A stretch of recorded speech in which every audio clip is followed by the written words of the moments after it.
Il y a un problème, ça s'appelle la troisième guerre mondiale. Et là, c'est un problème.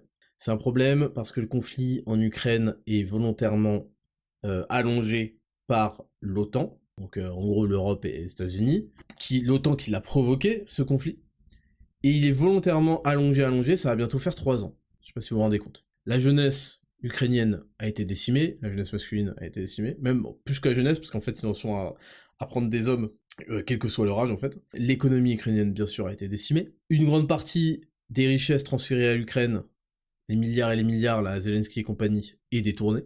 C'est une notoriété publique. L'économie ukrainienne a été et est en train d'être rachetée totalement par des fonds d'investissement.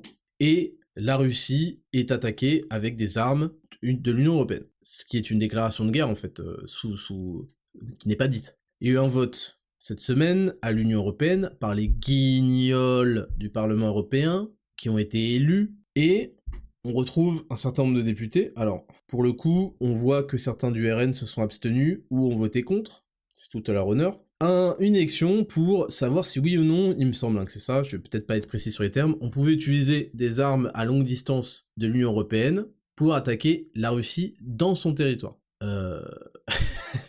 Et ils ont tous voté pour. Voilà. Donc il y a une escalade qui est inquiétante parce que je veux dire, elle va impliquer, elle a des implications énormes.